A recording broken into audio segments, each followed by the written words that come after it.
estava me preparando junto a vocês para a palestra, não sei se todos perceberam, durante os sons vieram nas caixas os sons das aves. Não fazia parte da minha preparação, mas isso me levou bem a me lembrar do mar noturno. Vocês vieram hoje, não sei se tiveram a oportunidade de prestar atenção na lua. Está tão linda, tão próxima de nós.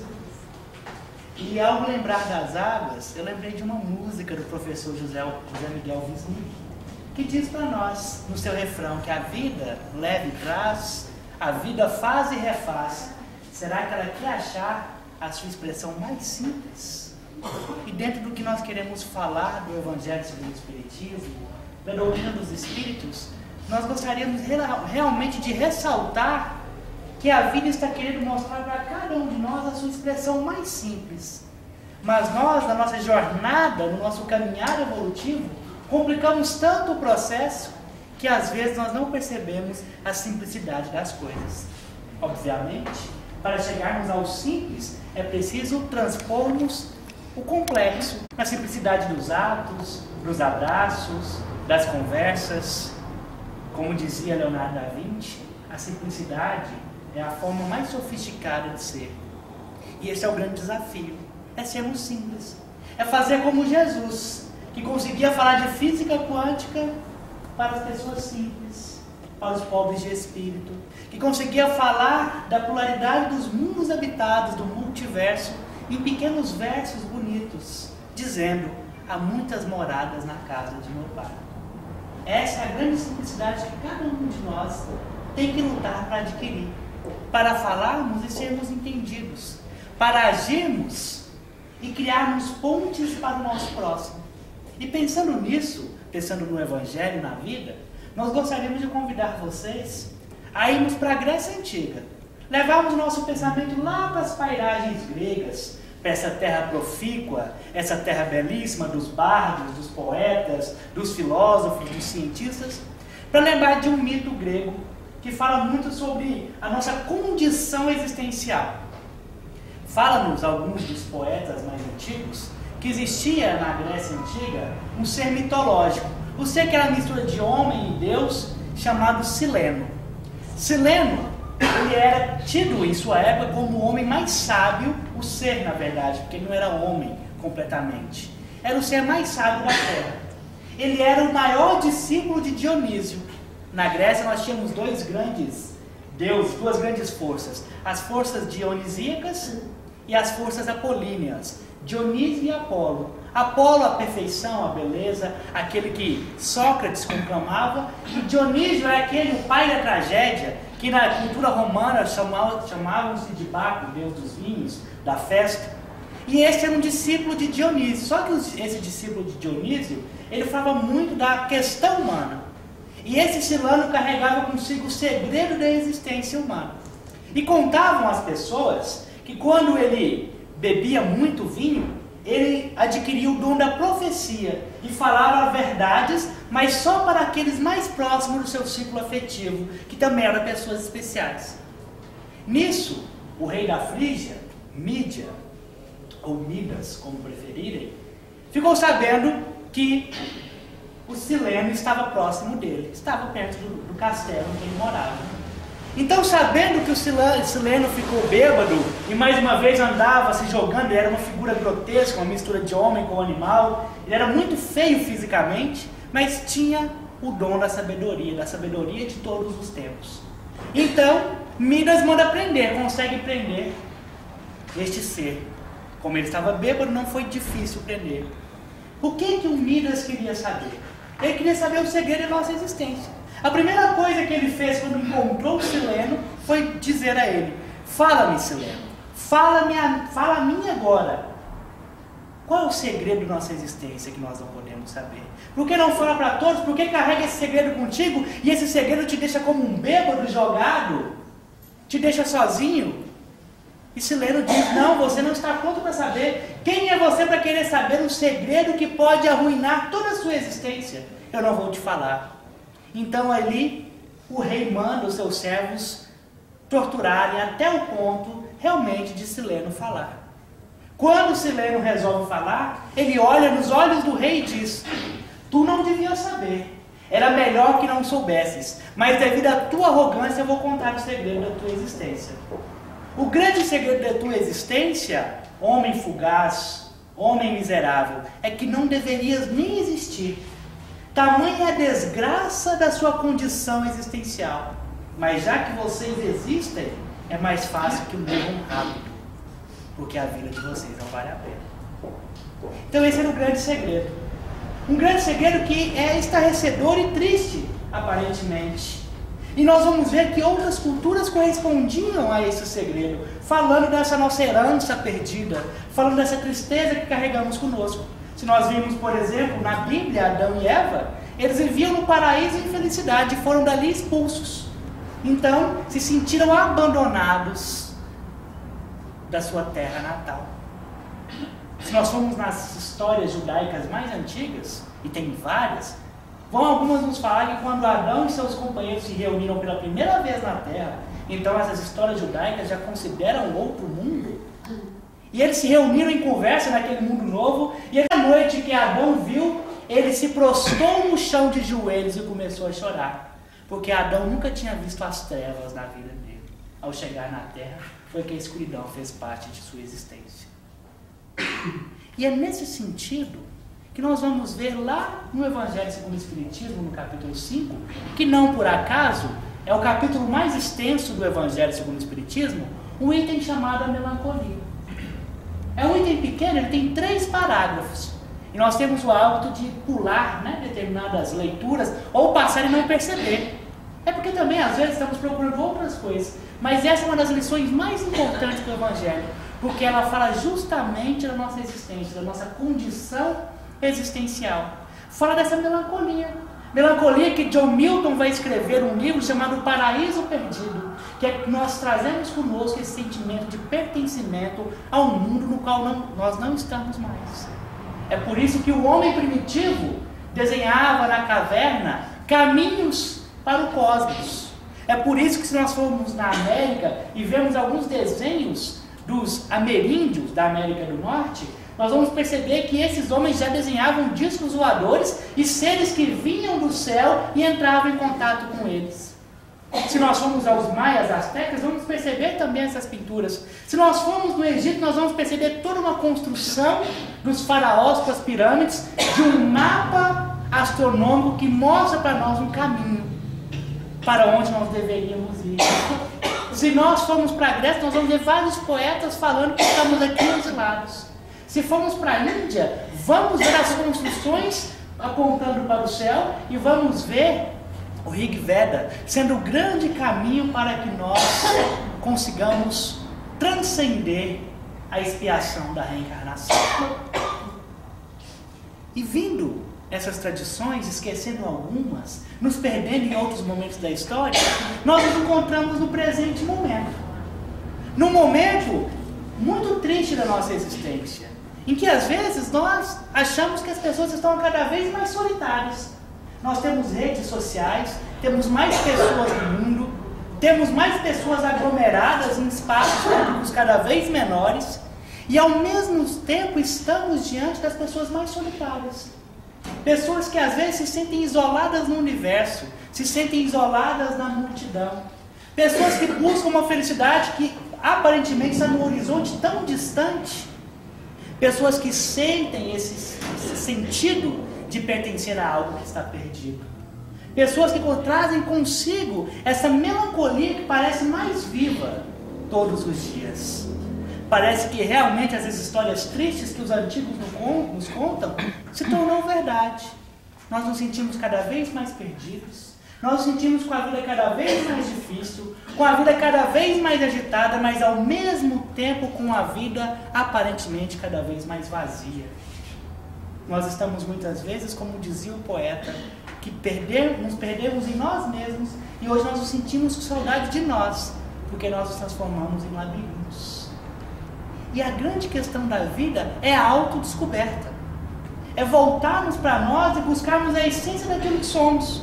Só que alguém nos disse em algum determinado momento da história que a felicidade está ali na frente, que a felicidade é o carro, que a felicidade é a roupa, que a felicidade é o poder. Alguém nos disse em algum momento que a nossa vida é só uma, e é aqui vivida, e passou daqui nós não teremos mais nada. Alguém nos disse em algum momento que há um céu e um inferno, e se aqui eu fizer tudo bom, eu vou para o céu, eu vou ficar lá o resto da eternidade. E se eu não for bem, eu vou para esse inferno e vou sofrer para o resto da eternidade.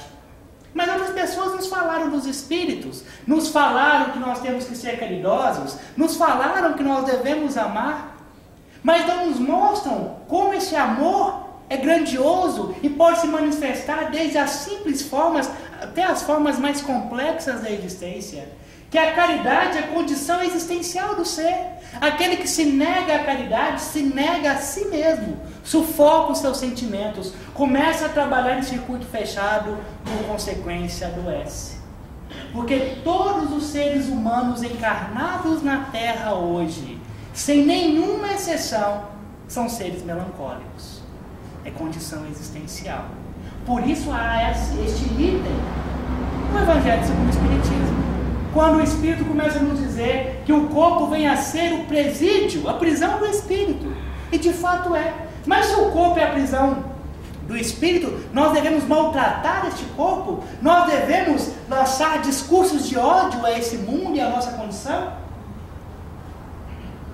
Mas se nós não devemos fazer isso, reclamar, lamúrias, o que nós devemos fazer? Como essa caridade que a doutrina espírita nos ensina, quando ela começa, como eu posso fazer? O que eu tenho para fazer o bem? Como é que eu devo evoluir? Como é que começa essa corrida? Porque muitas vezes nós estamos numa disputa de quem evolui mais. Será que quando Jesus Cristo promulga a doutrina dos espíritos, e quando Emmanuel, por exemplo, quando Manuel Filomeno de Miranda, Joana de Ângeles, quando o Espírito de Verdade fala de espiritismo, eles não estão falando de uma religião. Eles não estão falando da doutrina espírita, tanto é que eles não usam o nome doutrina espírita. Kardec utiliza o nome doutrina espírita, porque ele estava assim fundando uma religião.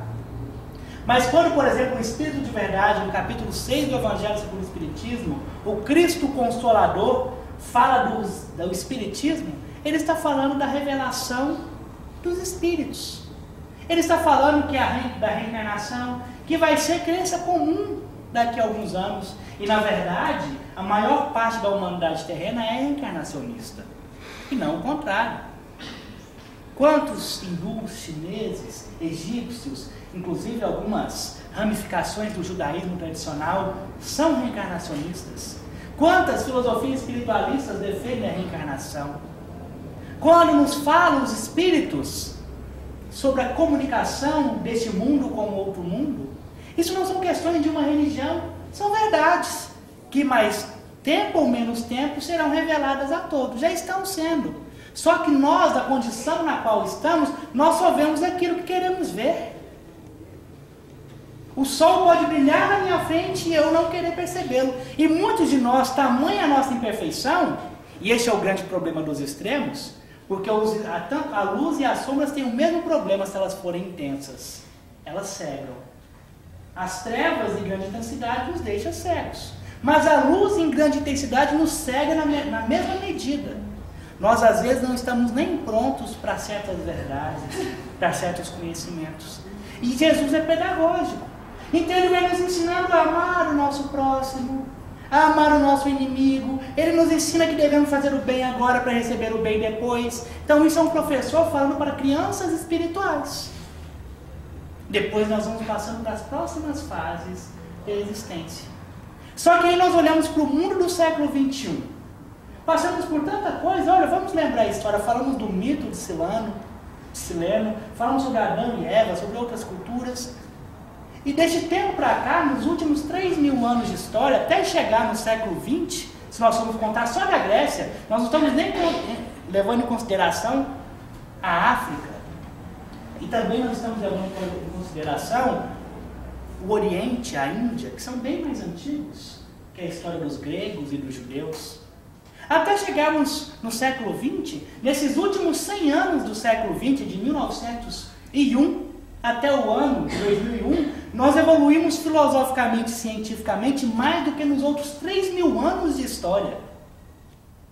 Todos os grandes adventos da ciência foram trazidos para nós nesse século XX.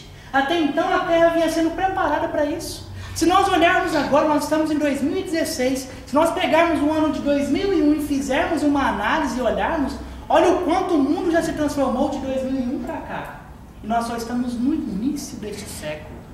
Olhamos os celulares, olhamos as televisões, olhamos os carros, olhamos inclusive os problemas e olhamos também a nossa percepção.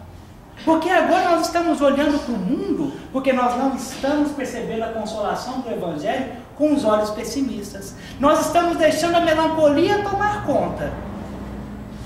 Nós estamos deixando a melancolia, que é esse sentimento de que nós pertencemos a algo maior, esse eco da alma. A melancolia é quando a sua alma grita, buscando a sua casa. Ela procura aquele que parece com os seus. Mas nós deixamos essa melancolia se transformar numa tristeza que não produz, uma tristeza que não nos faz bem. Aí essa tristeza se transforma em revolta, em reclamação, em estresse, depressões e todas as ramificações negativas da nossa psique. A mesma melancolia que eu trago comigo é a melancolia que Sócrates tinha. Só que Sócrates transformou a melancolia nele em vontade de viver, transformando-se num dos maiores pensadores de todos os tempos. A melancolia que você traz com você, Galilei também tinha consigo. Contudo, ele transformou a sua melancolia num vislumbramento dos céus. Mas eles davam daquilo que eles tinham. Nós só damos daquilo que nós temos. Nós talvez não vamos ser grandes cientistas e filósofos, e pensadores e escritores. Mas o que nós podemos fazer? Nós podemos transformar essa saudade de casa em quê? Em reclamações? Em lamúrias? Em depressão? Em tristeza? Em caminhos perdidos? Em falta de fé? Ou podemos transformar essa melancolia no desejo de construir a ponte para casa? No desejo de destruir os muros que nós construímos no decorrer da história? Porque nós estamos olhando para o mundo atual sem esse evangelho consolador e estamos achando que o mundo hoje está pior que ontem. Nós estamos achando que os conflitos que nós enfrentamos no Brasil são os piores de todos os tempos. Isso é uma perspectiva, é um ponto de vista. E olhem bem, quando eu estou falando de um ponto de vista, eu estou dizendo que eu estou vendo as coisas em determinado ponto. Para eu mudar, eu tenho que mudar de ponto de vista. É por isso que às vezes nós não conseguimos dialogar, não é? Nem debater. Debater não é ruim. O problema é que hoje as pessoas quando falam há um debate, nem debate é. São monólogos. É uma pessoa que fala como um esquizofrênico a sua opinião no seu mundo particular e o outro que denota a sua opinião dentro da sua própria esquizofrenia, criando um mundo particular. Não há debate, não há encontro de ideias. As ideias nem são capazes de se desencontrar porque elas vão para outro lado. Elas nem passam uma pelas outras. Nós somos seres que estamos monologando uns com os outros. Nós não estamos prestando atenção no que o outro está falando. Aí, eu não presto atenção no que está acontecendo no mundo, não presto atenção no outro, aí eu acho que o mundo está perdido. Vou dar algumas provas de que o mundo não está perdido. Nós falamos logo no início do século XXI, não sei se vocês sabem, mas esse século é o século do Espírito. Até o final desse século, o nosso mundo se transformará inimaginavelmente. E se nós estamos passando por esse momento de turbulência, se estamos já chegando no olho do furacão, e está perto o olho do furacão, é porque é um momento de transição. Quando Jesus falou no seu Evangelho de Luz, haverá um momento de separar o joio do trigo. Ora, quem aqui já veio do interior? Eu não vim do interior, mas eu fui ver se era verdade isso. Eu descobri, muitos aqui sabem, desculpe se eu estou repetindo algo que vocês já sabem, que é óbvio, para mim não era, até eu ir lá no Google e ver. Eu descobri que para separar o joio do trigo, eles têm que estar grandes. Porque quando eles são pequenininhos, não dá nem para separar. Então o joio do trigo cresce, você tem que separar, senão o joio sufoca o trigo e morre e acaba. Mas Jesus complementa. Então haverá o momento de separar o joio do trigo. Olhem na sociedade. Nós estamos separando o joio do trigo? Estamos. O Brasil está pior que antes? Esses dias eu ouvi um dito intelectual brasileiro dizer que esse Brasil é um Brasil diferente do que era. Nunca se viu um Brasil como esse, tão ruim. E é um grande equívoco. Ele está completamente errado. O Brasil só está mostrando o que é. As máscaras estão caindo. Porque o mundo que nós vamos passar, que é o de regeneração, a palavra regenerare significa ser aquilo que se é um mundo que não aceita máscaras. É um mundo que não aceita hipocrisia. Os mundos de regeneração são mundos que não têm muito tempo de duração. Um planeta de regeneração é porque ele está se preparando para mundo ditoso e posteriormente para mundo celeste. Ele é um momento em que o paciente, que nós viemos de um mundo primitivo, estamos num mundo de provas e expiações, somos doentes, somos um hospital. Então esse mundo que é paciente, ele vai passar por um momento de convalescência, de se recuperar. Nós temos nossos mananciais de água tem que se recuperar, a nossa natureza tem que se recuperar, a psicosfera do planeta tem que se recuperar, e nós que aqui vamos ficar, e eu espero ficar por aqui, nós temos que nos recuperar também. É a convalescência, porque aí nós vamos brilhar como uma estrela. Esse é o nosso futuro. Então este senhor que disse isso estava muito enganado, muito triste a conclusão dele. E uma tristeza, inclusive nem espiritual, falta de conhecimento histórico. Até 1888, para nós termos uma ideia, era legal no Brasil, no sentido legislativo, ter escravos. E 80% da população brasileira era a favor da escravatura. Nos outros países, também.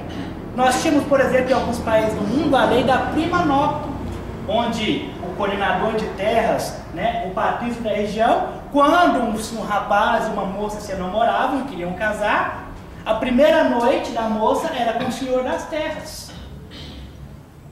Na grande República Romana, nós tivemos alguns dos seus imperadores, Nero, por exemplo, que assassinou aqueles que eram seus adversários com crueldade.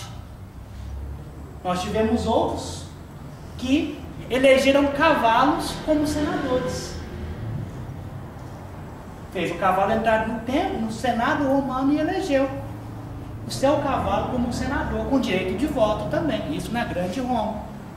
Nós tivemos na Grécia Antiga, o berço da nossa ciência e da nossa filosofia, culturas sexuais de pura depravação e distorção dos princípios da família, no sentido de destruir a monogamia, que é um fator positivo, evolutivo, como está no Livro dos Espíritos. Então nós tivemos aí na história, e aí o mais importante, muitos daqueles que eram a favor da escravatura, a favor das guerras, a favor de todos os desequilíbrios, desvadios humanos, éramos nós. Para você ter uma ideia de que o mundo está melhor que antes, é só você lembrar qual é a melhor encarnação sua. Essa. Aí você fala, nossa, mas eu estou ruim demais. Mas é a melhor sua, por incrível que pareça. E se você está ruim, qual que é a notícia boa? É que pode melhorar. E se você está bem, qual que é a notícia melhor ainda? É que vai melhorar. Então, se nós olhamos para o mundo e só vemos a negatividade, significa que nós não estamos entendendo o tempo que nós estamos passando. Este é um momento de transformação. Nos próximos 20 anos, nós vamos ver coisas impressionantes acontecerem, boas e negativas. E nós, que somos o país, a pátria do Evangelho, não poderíamos nos furtar a essa tarefa. Para onde é que nós mandamos os doentes quando eles estão na pior fase da sua enfermidade? Os hospitais, não é? Para o médico, não é? Bom, se o nosso país é o coração do mundo, a pátria do Evangelho, para onde vão vir os espíritos mais enrijecidos? Não são para os sãos que eu vi, mas para os doentes. Não foi isso que Jesus disse? Então nós somos brasileiros, nós queremos que o Brasil fosse a grande potência mundial, nós queremos que o Brasil seja o melhor país do mundo, só com gente inteligente e bonita, mas essa é a função de uma pátria do Evangelho? Até onde eu sei, o Evangelho está para amparar os sofredores. Vinde a mim todos vós que estáis aflitos e sobrecarregados, que eu vos aliviarei. Aprendei comigo que sou manso e pacífico de coração, porque suave é meu jugo e leve é meu fardo. Jesus falou isso no capítulo 13 do Evangelho de João. Logo após, ele diz aos discípulos: se me amais, guardais os meus ensinamentos, que eu vos enviarei o Paracelso, ou o Consolador, que trará todas as verdades ocultas do reino de meu Pai, porque estarais preparados para ouvi-las. Então, nosso celeiro brasileiro é um celeiro moral, é um celeiro para receber esses espíritos empedernidos, e muitos deles somos nós. Nós que ficamos tratando política como fla-flu, como uma dualidade. Nós que achamos, as pessoas que nos achamos no direito de julgar que um é mais certo que o outro é mais certo, que uma religião é melhor que a outra. Muitos desses enrijecidos somos nós, que temos uma visão dual da existência, que estamos perdendo nosso tempo julgando as pessoas, ao invés de ajudarmos as pessoas. E nós, que estamos aderindo, ou já somos adeptos da doutrina espírita, nós temos grandes benesses ao nosso lado. Nós temos o conhecimento espiritual. Nós temos o Evangelho, que é o tema que nós estamos tratando hoje. O Evangelho segundo o Espiritismo é uma elucidação profunda do Evangelho de Jesus. E quando nós aqui falamos sobre o Evangelho segundo o Espiritismo, nós não estamos falando só de um livro de 442 páginas. Nós estamos falando de toda a psicografia espírita. Todos os livros que a doutrina espírita nos traz, os livros de André Luiz, os livros de Emmanuel, todos os 467 livros psicografados por Chico Xavier, todos os 261 livros psicografados por Divaldo Franco, todos os outros livros lúcidos da doutrina espírita, de Ivone do Amaral Pereira a Bittencourt Sampaio, nada mais são do que livros para explicar o Evangelho. Quando nós falamos de Evangelho, nós estamos falando de todos os milhares de livros salutares da doutrina espírita, e não de um livro só. Mas nós estamos falando mais. Nós estamos falando de um jeito de viver. Por isso o Evangelho é consolador. A palavra consolador significa aliviar a dor com o outro, junto a outra pessoa, de solares, de aliviar. Então o Consolador é aquele que alivia. Por isso Jesus fala, e na introdução do capítulo 6 do Evangelho segundo o Espiritismo tem essa passagem: vinde a mim todos vós que estáis aflitos, sobrecarregados. Quem de nós aqui não está? Quem de nós aqui não se sente aflito, sobrecarregado? Às vezes sente que a fé vai vacilar, às vezes uma tristeza que nós não sabemos por que toma conta de nós. E aí é a hora de nós transformarmos essa tristeza na vontade de trabalhar. E temos a consciência de que nenhum de nós está sozinho. Um dos maiores sinônimos do nosso egoísmo é quando você se percebe sozinho. Sozinho no mau sentido. Porque quando nós escolhemos estar sozinhos em alguns momentos para refletir, é crucial o momento de solidão. Agora, quando nós nos sentimos solitários do mundo, é porque nós não estamos percebendo que está à nossa volta. Aprendemos a pedir socorro, a conversar, a mandar um WhatsApp. Hoje está mais fácil, não é? Meu amigo, me socorre. Meu amigo, eu não estou bem, conversa comigo. Nós temos tantos recursos, mas nós estamos nos isolando. Nós temos ferramentas que propiciam o cultivo, a propagação do Evangelho em nós e nos outros, mas nós não estamos utilizando. Nós nos reunimos nas mesas e olhamos para o WhatsApp, para o Facebook, mas nós podemos utilizar essas ferramentas maravilhosas, para pedir socorro, para oferecer socorro, para mandar um bom dia. Só que nós ainda vestimos as nossas máscaras. Nós temos vergonha de mostrar a nossa fraqueza. Nós temos medo de pedir ajuda e não sermos ajudados. Ora, se aquele que você pediu ajuda não puder te ajudar, entenda e deixe para lá, procure outro que possa te ajudar.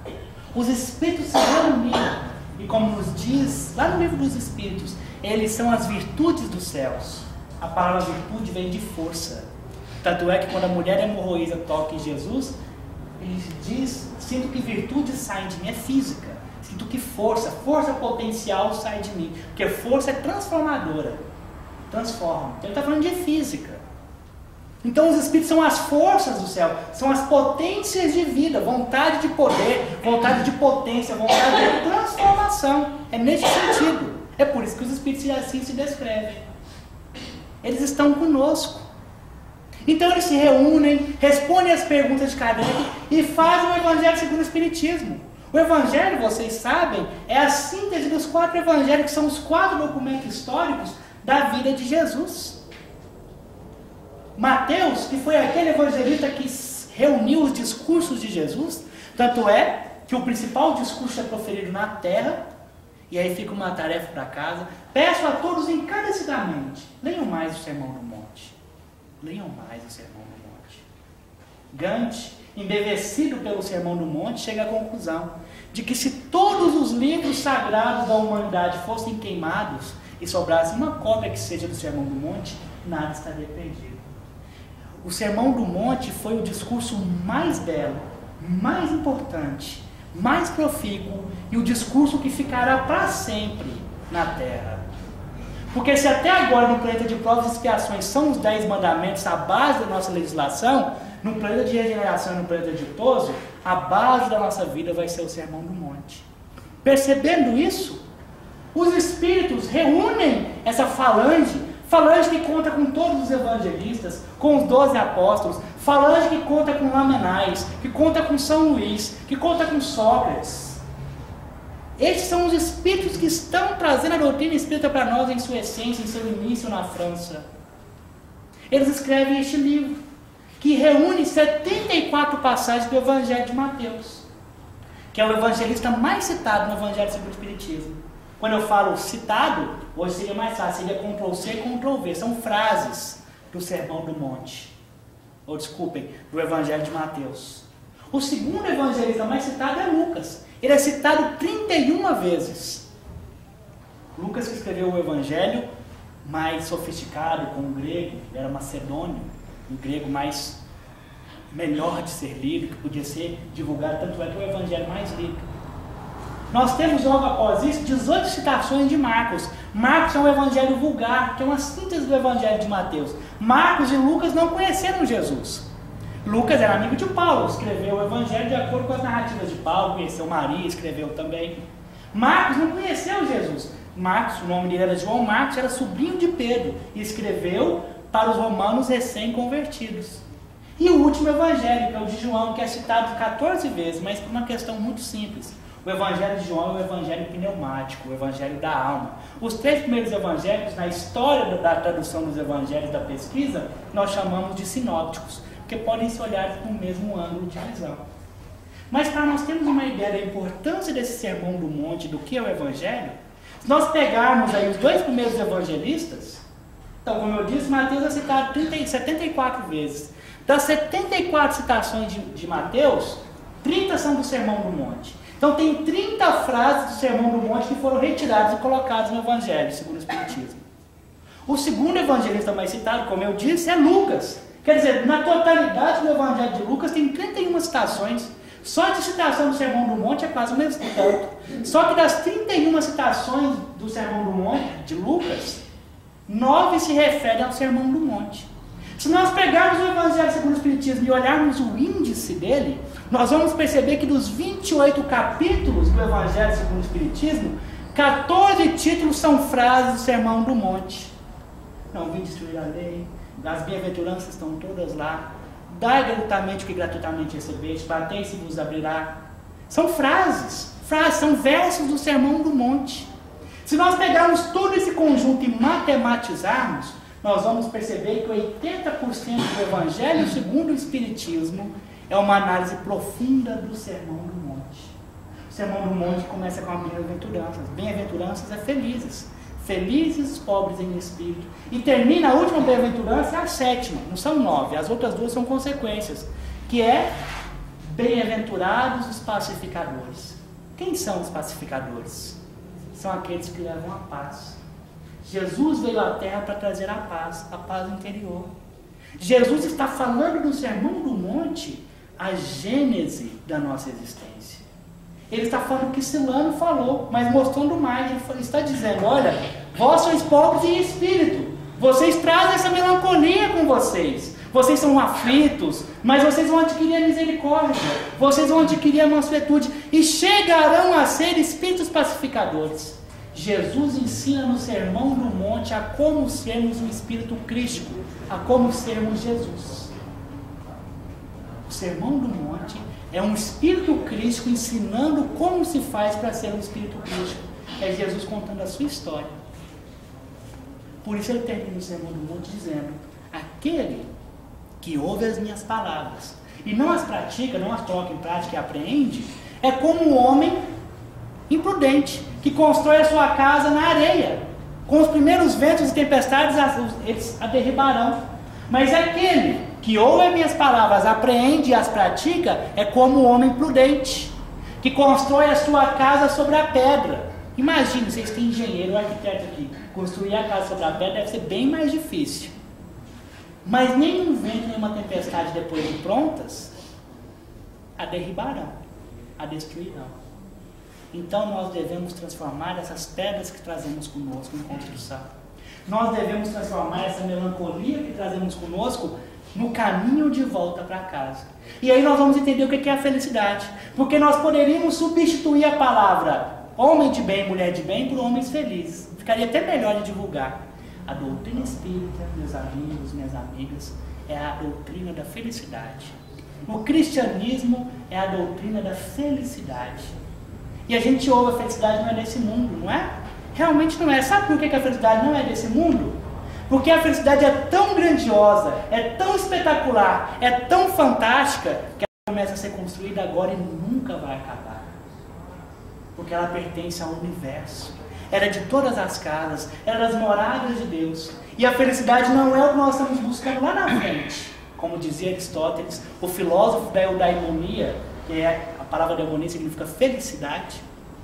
A felicidade é um jeito de caminhar. Como é que nós estamos caminhando?